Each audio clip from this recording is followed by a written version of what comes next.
She helped a dying Navajo warrior the next morning. His tribe came for her. The sun was already cruel by mid-morning, peeling at Clara's skin through the thin cotton of her sleeve as she hauled the tin pail toward the dry stream bed. There hadn't been rain in weeks. The old shack she called home stood half a mile behind her, held together by rusted nails and spite. Clara walked with the stiff pace of someone used to doing hard things alone. She didn't complain anymore, not out loud. Not since Pa died. Not since the town made it clear she was better off out here, where silence at least didn't carry judgment. Her boots cracked over brittle soil as she neared what used to be the waterline. She expected disappointment, expected the same shallow trickle she'd cursed yesterday. But today there was something else. A shape, half buried in dust, just past the rocks. She squinted, slowed. Not an animal. Too still. Too broken. Clara approached with caution, heart ticking faster. It was a man. Face down, one leg twisted wrong, an arrow broken in his thigh.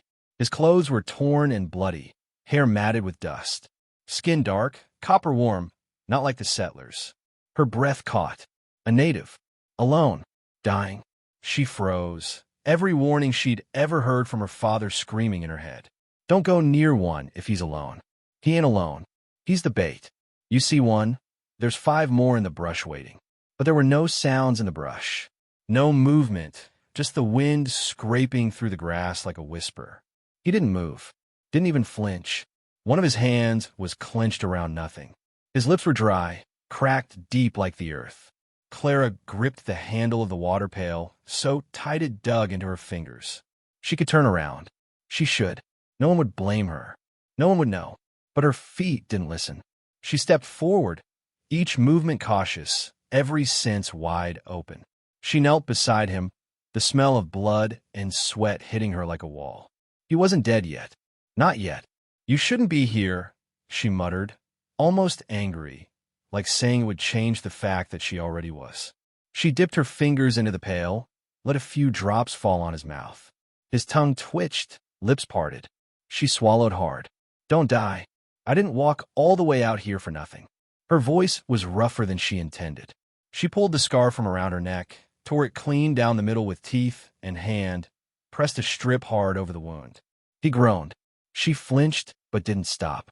Clara didn't have a plan, just a gut feeling, loud and stubborn. She couldn't leave him here. Not to the buzzards. Not like this. It took all her strength to drag him by the arms, his weight dead and heavy against the slope. She paused twice to catch her breath, swearing under it. By the time she reached the path back to her shack, her back felt like it would split. Her legs shook. The sun followed close, hot and vengeful. The shack came into view, a slouched silhouette against the horizon. Clara kicked the cellar door open with her heel, teeth clenched from the pain.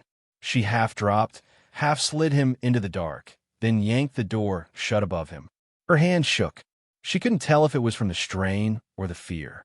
She collapsed by the wall, sweat pouring down her temples. Her pulse was loud in her ears. Beneath her, the man shifted, groaned again. She didn't even know his name. Didn't know if he was safe. Didn't know anything. But she had done it. She had brought him home. Now, she waited. Rifle close. Breath tight. And not a single part of her could say what came next. If you're ready for what happens after this, when one choice brings a dozen consequences to your door, then stay with us. Hit that subscribe button, and let's move into the next chapter of Clara's story. She didn't remember falling asleep, only the stiffness in her neck and the heaviness in her limbs when she stirred. The rifle was still across her lap, her fingers still curled near the trigger, though they'd gone numb. Light spilled through the cracks in the cabin walls, morning but not quiet.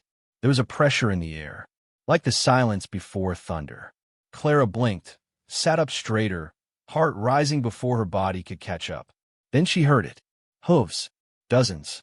Slow, deliberate, too steady to be wild riders. She moved to the window, just a sliver, just enough to see. And they were there, lined along the edge of her land, like ghosts risen from the dust. Men on horseback, draped in bone necklaces, feathered braids, wore paint dried into their skin like symbols meant to last. Not shouting, not moving, just watching, surrounded. Her gut turned to water. She stood anyway, took one slow breath, and opened the door. The one in front was taller than the rest. Hard-faced, eyes black and still like a lake with no wind. He dismounted, didn't draw a weapon, just stood and stared. His chest rose and fell with calm, but Clara could feel the heat behind it. Judgment, danger, all wrapped up in that gaze. She didn't raise her rifle. She didn't run. Instead, she stepped down off her porch, boots scraping wood, and met his eyes. "I know why you're here," she said, throat dry. "He's inside, alive, because I didn't let him die." The man didn't flinch, didn't blink. Behind him, the riders remained silent, unmoving. Like the land itself had grown eyes. Clara kept going. Could have left him. Should have, maybe. He's not mine. And helping him don't mean I don't know what the hell kind of risk I took. But I did anyway. He was bleeding out. Alone. Buzzards already circling. I gave him water. Pulled the arrow. That's all. That's what happened. The man's nostrils flared, just once. Then his hand lifted. Not to strike, not to signal attack. Palm open. Fingers spread. A gesture. Clara didn't know what it meant. But it wasn't hostile. Behind her, from beneath the floorboards, came a sound. Faint. A groan. The riders heard it. The tension cracked like dry wood under weight. Every eye zeroed in on the cabin. Clara didn't move. "You want him," she said, voice firm. "Fine. But I'm not handing over a dead man. I didn't save him for that. If he dies, it's not going to be because I helped." Finally, the tall one spoke. "He is our blood." His voice was gravel. Low. Certain. Blood does not leave blood behind. There was something in his tone that made Clara's chest pull tight. Not just threat. Not even anger. Pride. Like he'd already buried too many. And this one, this man she dragged home on instinct, mattered more than she could understand. Clara nodded slowly. "I'll bring him out." He didn't answer, just turned his head and spoke something sharp and fast in a language she didn't know. Two of the riders dismounted, waiting. Clara walked back inside. Every step felt heavy. In the cellar, Tolek stirred again. She crouched beside him, brushing dust off his brow. "They're here for you," she whispered. "Don't try to talk. Just hold on." She opened a trapdoor and waved the riders down. They descended without a word, lifted Tolek like he was made of something fragile. Clara didn't follow. She watched from above as they carried him out. The tall man, his name, she'd learn later, was Kawika, stood by, watching with that same unreadable gaze. As they passed, he looked back at her. "You have no home here now," he said. Not cruel, not mocking, just truth. She nodded slow. Never really did. He said nothing else. The riders mounted. Kawika held his horse a second longer, then swung up with a grace that seemed carved from the bones of the land. They turned, moving as one, and rode out, the dust rising behind them like smoke. Clara stood in the doorway long after they disappeared, her hands loose at her sides, heart still knotted. The cabin was silent again, but it no longer felt like hers. What she'd done couldn't be undone. The line had been crossed, and somewhere out in the open land, the path forward had begun, even if she didn't know yet where it would lead. The first shot didn't come from the Navajo. It never did. It came from a settler, riding hard, yelling loud, rifle raised before the dust even settled. Clara saw them before she heard them, 6, maybe 7 riders charging in from the ridge with that wild look men get when fear's already done the thinking.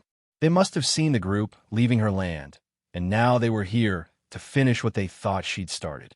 Kawika and the others hadn't even made it far, still within sight when the thunder of hooves rolled back across the plain. Clara didn't hesitate. She grabbed her rifle, stepped outside, didn't close the door behind her. Kawika had turned by then, hand already on his weapon, eyes narrowing. The other warriors moved fast, circling back, forming instinctive lines without needing to be told. Clara didn't wait for permission. She crossed the yard and shoved the rifle into Kawika's hands. "You'll need it more than me," she said, voice tight. He stared at her a second, unreadable, then nodded once and handed it right back. "You fight too," he said. She didn't argue. The settlers were already too close. There wasn't time to explain, to plead, to draw lines. It was fight or die, and Clara had already chosen which side she stood on. The settlers didn't stop at the edge. Their leader, Barton Clay, rode front and center, shotgun across his saddle, red-faced and barking orders like this was a battlefield he owned. Clara raised her voice over the thundering hoofs. "They're not here to fight. Let them go." But no one was listening. A younger settler, maybe 16, too green to know better, raised his rifle and fired. The shot cracked wide, but it was enough. The air exploded. Kawika shouted something sharp. His warriors melted into movement, spreading fast, flanking before the settlers could adjust. Clara hit the dirt, shoulder pressed against a half-toppled woodpile. She didn't think. She moved. She aimed. She pulled the trigger. Her shot clipped the dirt near a rider's horse. The animal screamed, reared through its rider.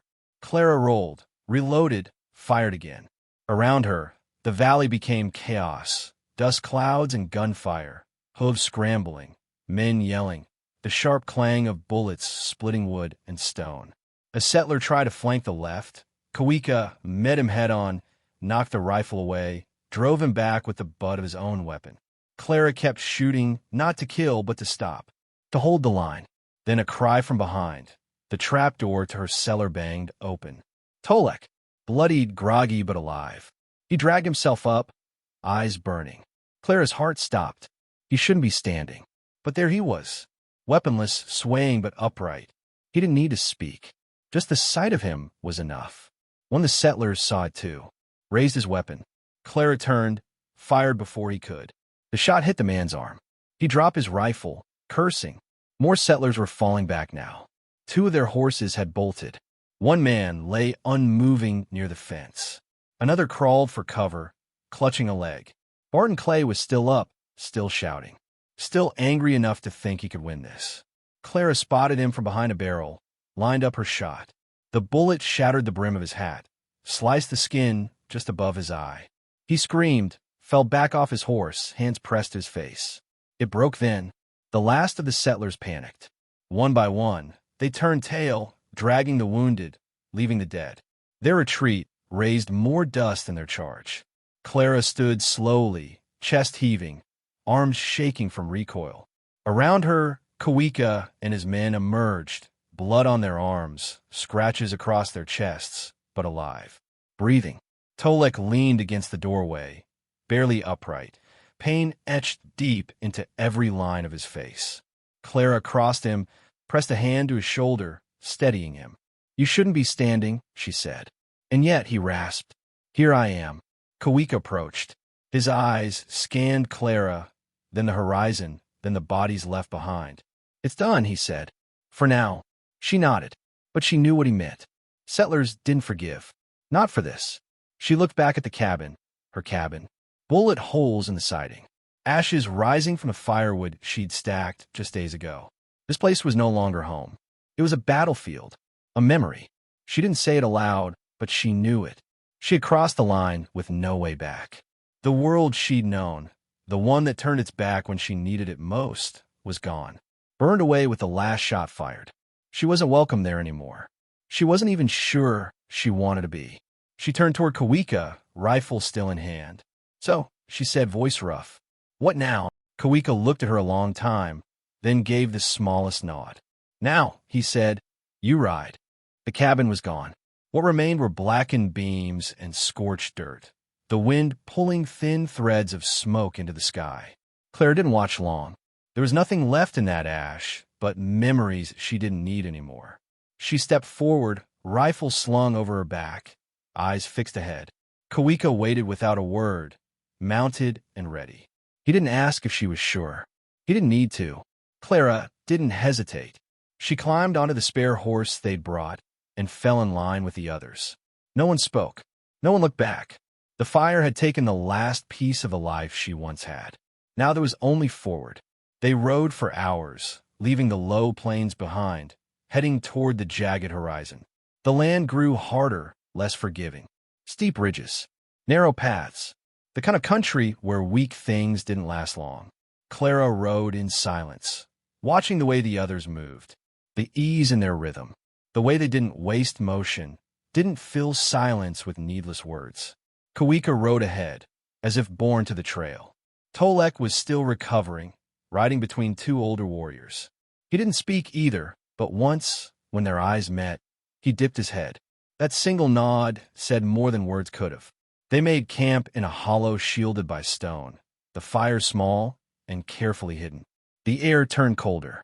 Clara helped gather kindling, her fingers numb by the time she returned. No one asked her to. No one had to. They let her work. That night, Kawika sat across from her and said the name like it was already hers. Kiona. It meant brown hills, he explained. Solid, quiet, strong, a name rooted in the land. She didn't say anything at first. Just let settle. Then she nodded. Kiona, she repeated. The name fit different in her mouth than Clara ever had, like it belonged.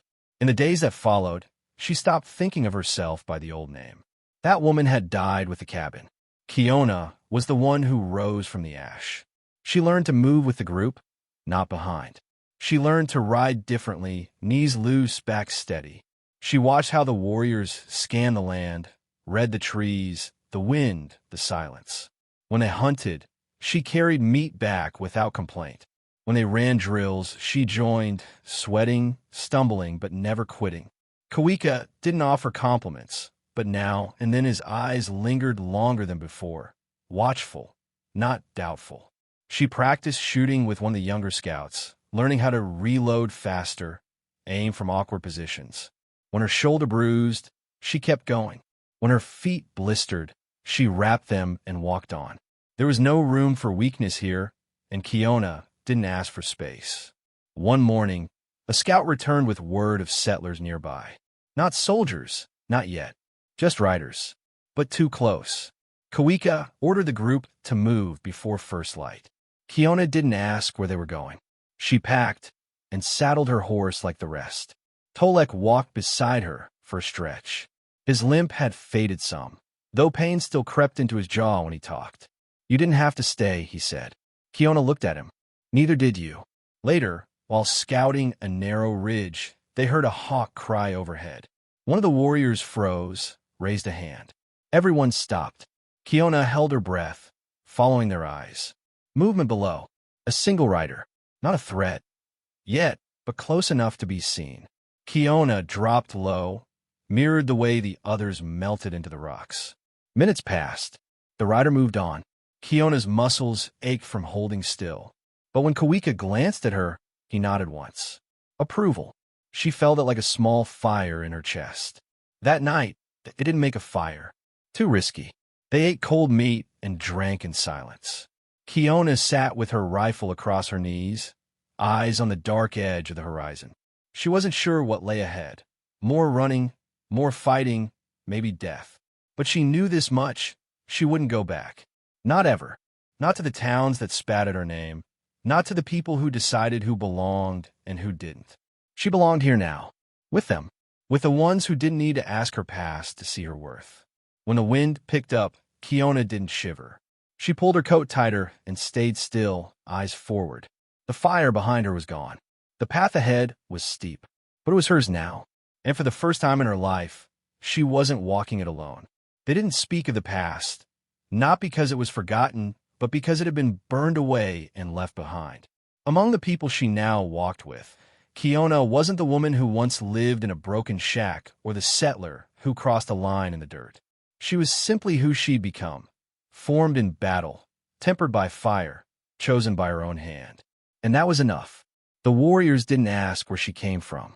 The women didn't whisper when she passed. The children no longer stared. They came to her without hesitation, offering bread, asking questions, looking to her like she had always been part of the circle. Kawika saw it too. He didn't say much, never did.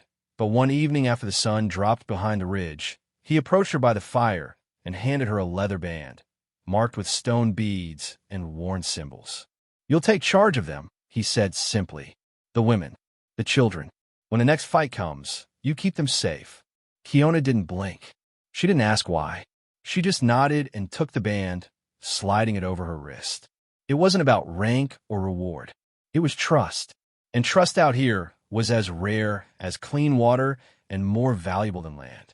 Later, after the others had settled, she stood at the edge of camp, rifle over her shoulder, eyes on the dark stretch of plains.